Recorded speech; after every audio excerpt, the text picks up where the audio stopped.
یا ما همیشه نیاز داریم که کسانی به ما کمک کنن، کمبودامون رو برطرف بکنن،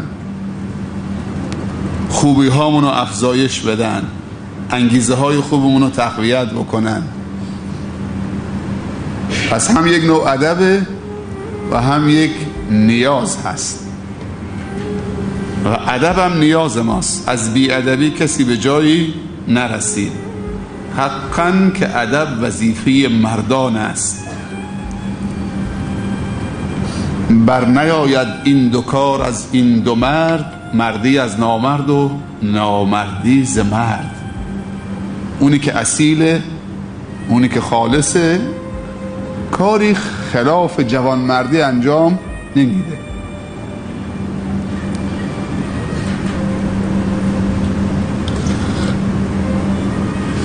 اگر کسی نیاز به یک قلم داشت که امضایی بکند، کاغذی بنویسد، قلم به تو داد، کارتو انجام دادید، قلمو پرت کردی تو سینش. همه عقلا میگن این خیلی حرکت زشت و نازیبایی انجام داد، چه آدم بی‌وجدانیه، چه آدم حقیریه. حداقل باید میگفتی دست در نکنه، خیلی ممنون.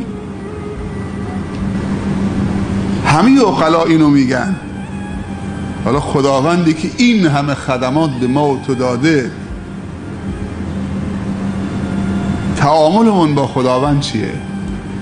نعمتهای خدا، علما میگن توجه خدا به انسانه.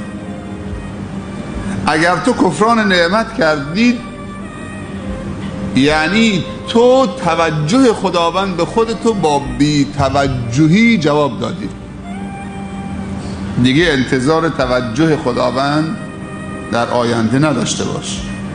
همه نیاز داریم کسی تو فکرمون باشه. در هر موقعیتی که هستی احساس نکن که نیاز به دعای خیر برادر و خواهرت نداری، تا چه برسه نیاز به خدا نداشته باش. فرعونم احساس نیاز به خدا پیدا کرد، اما دیگه دیر شده بود. وقتی که غرق شد گفت خدایا دیگه من فرعون نیستم، دیگه من خدا نیستم، دیگه تو خدا هستی، من اشتباه کردم. یعنی خیلی دیر شده بود. خدایا نمرود نفس را در ما خرد و نابود بگردان و خلیل عشق را در ما زنده و احیا بگردان، تا چون خلیل ابراهیم پا در آتش بنهیم و آن را گلستان بیابیم. این کلمات چه افرادی میگن؟ این کلمات مال من نیست، این مال انسانهای متصل به خداوندن. نمرود نفس را در ما خرد و نابود بگردان و خلیل عشق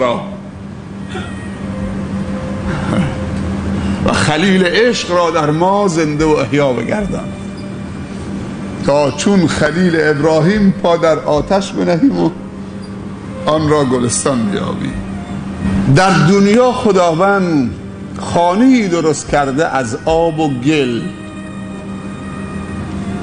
اسمش کعبه هست. محل طواف انسان هاست،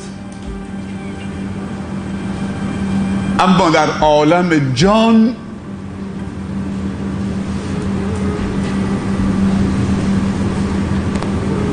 خداوند خانه‌ای درست کرده از جان و دل، محل طواف رب العزت و الجلاله. هر لحظه خداوند بر قلب بندگانش طواف می کند و این آیه ندای خداوندی است: یوم لا ینفع مال ولا بنون الا من اتی الله بقلب سلیم. حدیث هست که خداوند فرموده، پیامبر، که خداوند نگاه به صورتهای شما نمی کند و نگاه به اجسام شما نمی کند و نگاه به جیبهای شما نمی کند، بلکه نگاه به اعمالتون می کنه و نگاه به دلهای شما می کنه. یه دل پاکی به خدا نشون بدیم، یه دل بیغل و غشی به رفقامون نشون بدیم، به خانواده نشون بدیم. باور بکنید عزیزان، طاقت معصیت نداریم.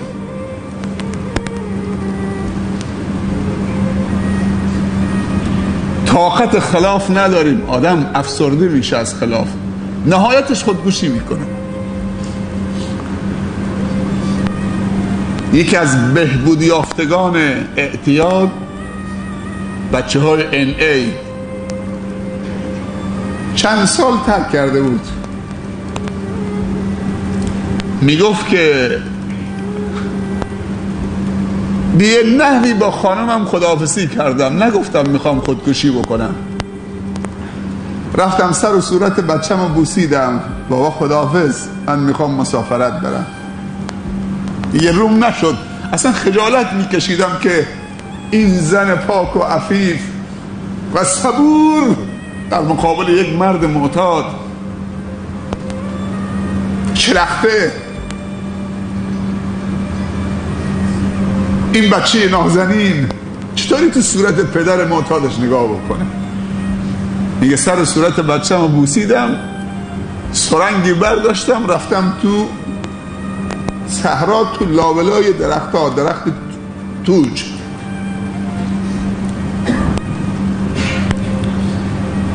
میگه سرنگ رو تزریق کردم، نسبتاً در حالتی از کما قرار گرفتم، تو زباله ها، تو اون خرابه ها، تو اون بیابون.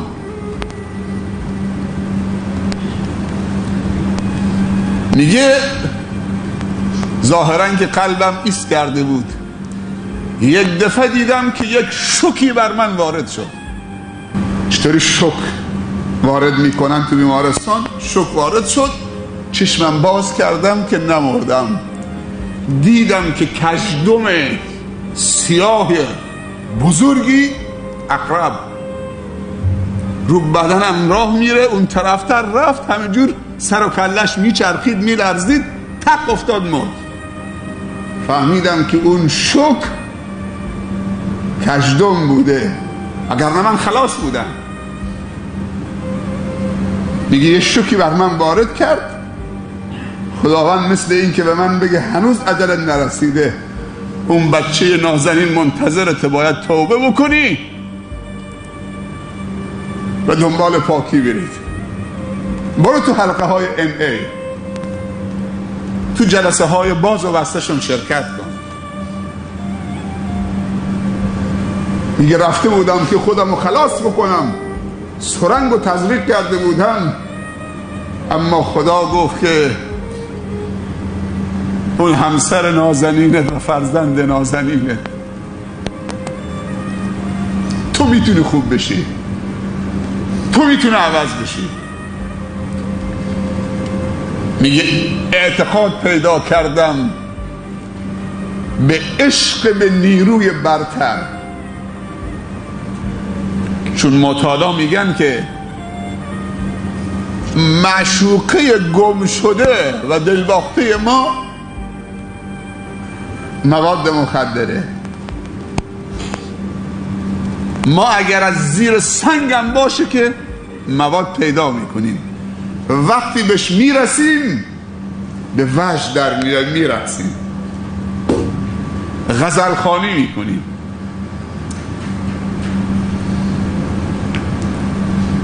میگه نه پدر میتونه ما رو ترک بده، نه مادر، نه دکتر، نه زندان، هیچ.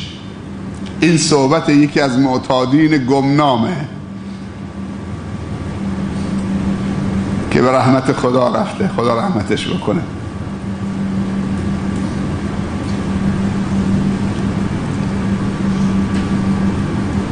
گفتم پس چی میتونه شما رو نجات بده؟ گفت فقط یک چیز، ما عاشقیم، معشوق دلباخته‌ای داریم، براش غزل خوانی میکنیم، چشم و دلمونو کور کرده این معشوقمون. فقط عشق به نیروی برتر، عشقی قوی‌تر از مواد مخدر میتونه ما رو نجات بده. گفتم منظورت چیه؟ گفت عشق به نیروی برتر. میشه شیخ برای من از نیروی برتر بگی؟ درباره عظمت و بزرگی و قدرت خدا برام صحبت کن. این تقاضای یک معتاد از منه. همیشه از من تقاضای پول میکرد و قبض آب و برق و همه چی دستش بود. خدا میدونه قبضا مال کی بود. من بهش پول نمیدادم. اما بعد از مدتی رفت دنبال ترک، تو جلسات شرکت میکرد. یه روز منو تو کوچه دید، گفت شیخ میشه چند دقیقه بیستی؟ یه تقاضا دارم. اون وقت میگفت 50,000 تومان به من بده میدادمش. دیگه کم کم وارد شده بود به جمع NA.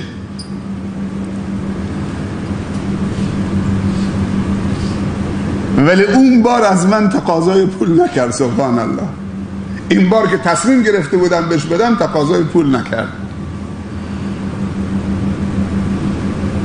طاقت نکرد که بیشتر از 2 دقیقه بیسته. گفت شیخ برای من دعا می، من تصمیم گرفتم پاک بشم.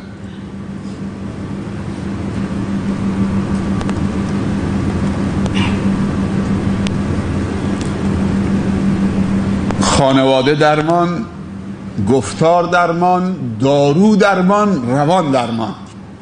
4 تا درمان دارن NA. خانواده باید درمان بشه که بدونه چطوری تعامل بکنه با یک انسان بیمار شکست خورده. دارو باید مصرف بکنه ابتدا، اون لحظه شاید همه چیزو خورد بکنه.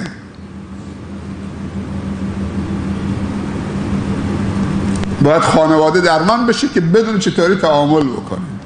گفتار درمان، اما مهمتر از همه روان درمان.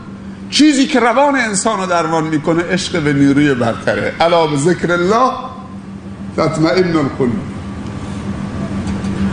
انسان وقتی روانش افسرده شد به همه چی پناه میاره. وقتی روحش قوی است و روانش سالمه قدرت داره. هیچ کس ادعا نکنه که شکست نمیخوره. همیشه بگید میتوانم خدایا کمکم کن. اما اگر گفتی میتوانم منهای خدا نمیتوانی. میتوانم خدایا یاریم کن. یاری خداوند بعضی موقع همسر خوبه، بعضی موقع پدر و مادر خوبه، بعضی موقع شریک خوبه، بعضی موقع کارفرمای خوبه تو فکر زیر مجموعشه، بعضی موقع عالم خوبه، همسایه خوبه، اولاد خوبه، معلم خوبه، حاکم و خلیفه خوبه. جوانی در حضور رسول الله صلی الله علیه وسلم زنی رد شد، چشمش جذب اون خانم شد. پیامبر متوجه شد، کمکش کرد. مشتشو اینطوری نکرد که بزنه تو صورتش فکشو پایین بیاره، با سر انگشتش خیلی ظریف تو صورتش قرار داد، صورتشو برگردون، از این طرف چپید نگاه کرد، دوباره با سر انگشتش از این طرف برش گردون تا که چقدر زیباست. نه پسرم، نه عزیزم،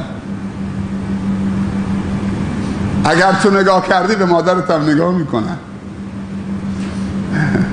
به خواهرت هم نگاه میکنن.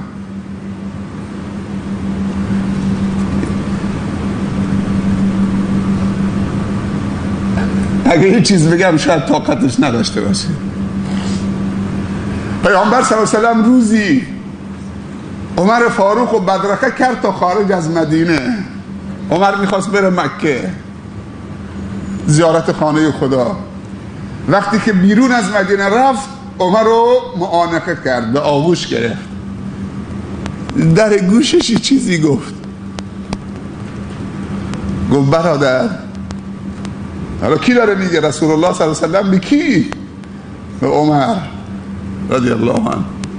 برادر تو مکان مقدسی میری، ما رو در دعای خیرت فراموش نکن. عمر گریه کرد، گفت یا رسول الله تو که غفر لک ما تقدم من ذنبک و ما تأخر، گناه قبل و بعد همه بخشیده شده. عمر کیه که برای اصلا عمر با دعای تو هدایت شده؟ عمر کیه که برای تو دعا بکنه؟ ادب پیامبر رو نگاه بکن. میخواست ادب و تواضع به امتش یاد بده که در هر موقعیتی که باشید نباید از خود راضی باشید، باید خودتون محتاج رحمت خدا بدونید و دعای خیر برادرت رحمت خدا رو بر قلب تو نازل میکنه. دوست خوب دلسوز. چقدر خوب انسانهای خوب وقتی گم میشیم از من سوال بکنن و فلانی نیست، کجاست، غایبه. دیشب سحری خوردید رفتید، یک برادر مهاجری سرگردان گفت شیخ تو بلنگو اعلام بکنید یک بچه 6 ساله مهاجر گم شده، مادرش خواهرش اونجا پریشانه. گفتم پیدا میشه. نیم ساعت بعد تو همین کوچه ها پیداش کردن، آوردنش. چقدر مادرش خوشحاله، گم شدهش پیدا شده. ولی یه وقتی بچه پیدا میشه اما دوباره برای همیشه گم میشه.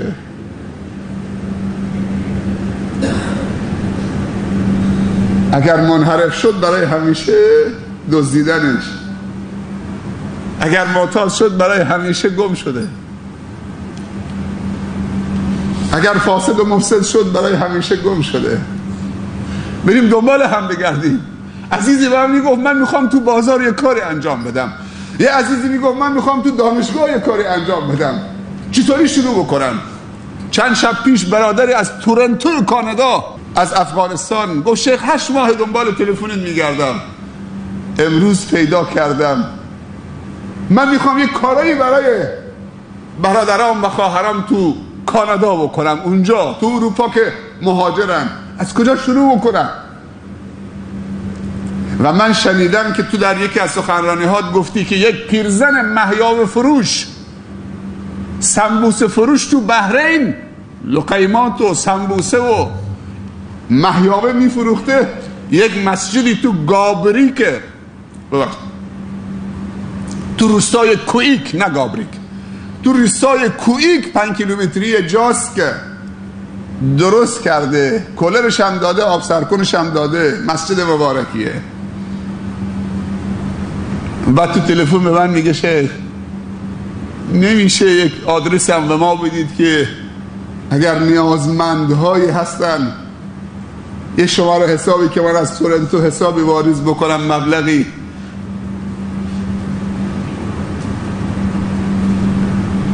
چقدر امروز ارتباطات نزدیک شده و چقدر خوبه که انسان وقت بذاره دنبال گم شده هاش.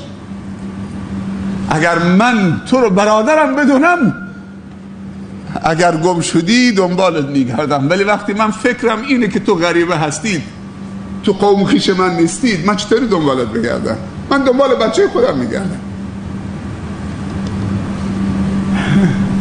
اگر این احساس نازیبا و نادرست به من دست پیدا کرد، راه پیدا کرد که تو برادر من نیستی، اون خواهر من نیست، اون بچه من نیست، خب من چطوری احساس میکنم احساس مسئولیت که دنبالت بگردم؟ ولی اگر من گفتم که تو برادر منی و تو فرزند منی، اگر گم شدی دنبالت میگردم.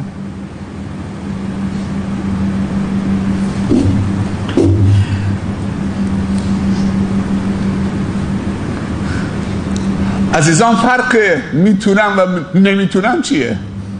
به من بگید. یه نفر میگه نمیتونم، یه نفر میگه میتونم. میدونی چیه؟ خواستن و نخواستن. اونی که تونسته خواسته. خواستن آرزو کردن نیست، خواستن تصمیم گرفتنه و اراده کردنه. فرق اونی که نمیتونه و اونی که میتونه خواستن و نخواستنه، چیز دیگه نیست. شما که امشب اینجا آمدید میگه خوابالود نبودید، میگه تو مغازه نبودید. مغازه مال کسی نیست، شما اونجا دارید کار میکنید. دلهوره اونا دارید که اگر آمدم اینجا چه بشه. به خودت فشار آوردید، برنامه ریزی کردید، دارید میایید. تو خواستید، تو نیستی. ولی شاید همسایه مسجد نخواسته، اضافه خوابم داره، بازم نمیتونه بیاد. چرا؟ چون نخواسته.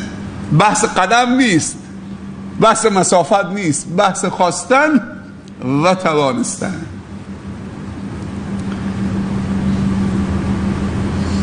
در باب نصیحت ما هم اشتباه میکنیم. این روز حضرت عمر رضی الله عنه اگه اشتباه نکنم دید که جوانی مشروب میخوره، خودش تنهاست، چشمشو کور کرد، روشو برگردون. اونم عمر رو دید، براش دعا کرد. این روز یه جایی نشسته بود با بعضی از دوستان، همون جوان رد میشد، صداش زد، گفت بیا اینجا. اومد، گفت گوشت به من بده. به جوان گفت پسرم یادت فلان روز خلاف میکردی، خودت تنها نشسته بودید، کارایی میکردید، من تو رو دیدم. گفت بله. سرش انداخت پایین. گفت پسرم به هیچ کس نگفتم اون سرت و رازت، فقط برات دعا کردم. کمی جون گرفت. این دیگه چیه؟ این دیگه کیه؟ عمر که معروفه به تازیانش.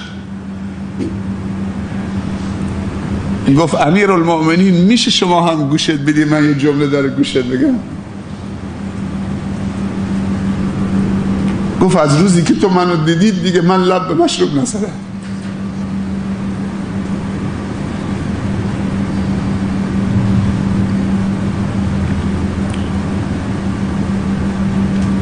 شما یه نفر پیدا بکنی که پیغمبر نباشه، خلاف نکرده باشه. یه نفر پیدا بکنی،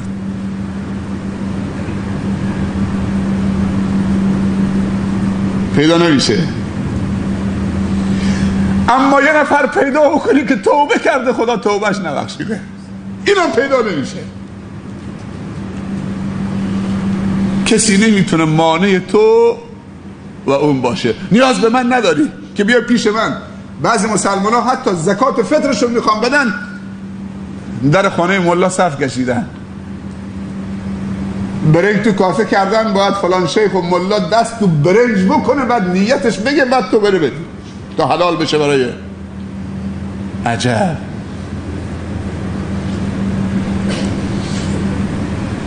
یه نفر فوت کرده، رفتن در خانه ملا، گفتن جناب ملا ماشین آوردیم، شما تشریف بیارید نماز جنازه بخونید.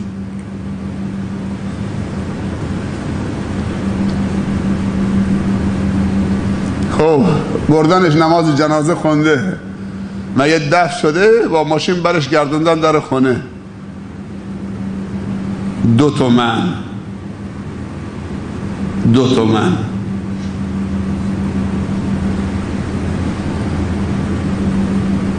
پیامبر صلی الله علیه و سلم فرموده هر کسی تعشیق جنازه همراه برادر و خواهرش بره و نماز بخونه تا دفنش، بعد بیسته تقاضا بکنه از خداوند که خدایا ثابت قدمش بکن، در مقابل سوال منکر و نکیر 2 قیراط ثواب داره. هر قیراطی مثل کوه احد در مدینه.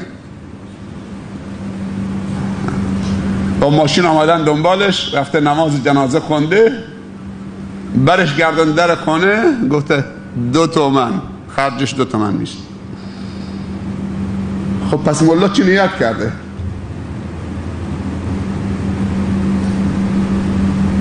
نیت کردم 4 تکبیر نماز فرض کفایه بر این میت حاضر، هر تکبیر 500 تومن، الله اکبر.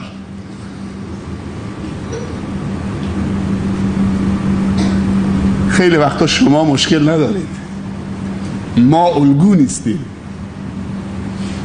مشکل تو ماست، ولی عقدمون رو سر شما خالی میکنیم. جوانای بی تقوا، جوانای فلان، جوانای فلان.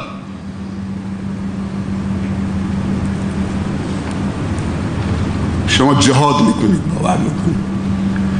من اگر بیام نماز بخونم شیخم، متهمم به ملا بودن، ولی یه بازاری اگر بیاد، یه دانشجو اگر بیاد، یه ورزشکار اگر بیاد، اصلا خیلی فرق میکنه.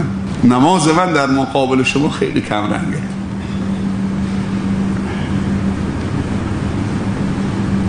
خدا عاقبت همه ما و شما به خیر خاطر بکنه. شما همه تون باید مواظب من باشید، شیختون رو ندزدن. منظورم گمراه شدن رو. همیشه دعا بکنید تا خدا ما رو هدایت بکنه، ثابت قدم بکنه، به نفع خودتونه. ما اگر که گمراه شدیم، منحرف شدیم، خودتون ضرر میکنیم، خودمونم ضرر کردیم.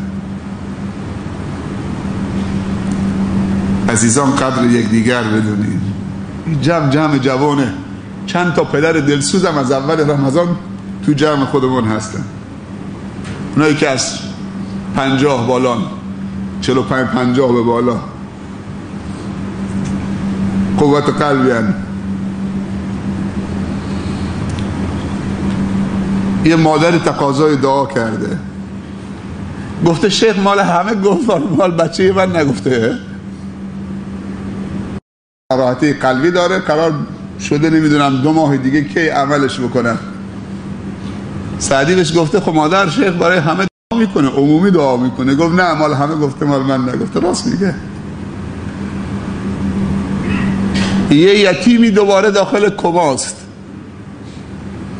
رو تخت بیمارستان خوابیده، یتیمه، هم پول میخواد هم عمل جراحی میخواد. اونم التماس دعای خیر داره.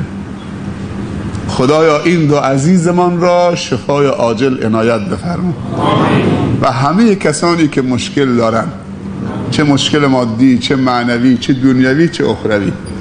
خدایا خواسته های معقول ما اگر صلاح ما بود و تشخیص دادید که به صلاح ماست، خواسته های معقول و آرزوهای خوب ما را برآورده بگردان. همه زحمتکشان برای امت اسلامی نصرت بفرما.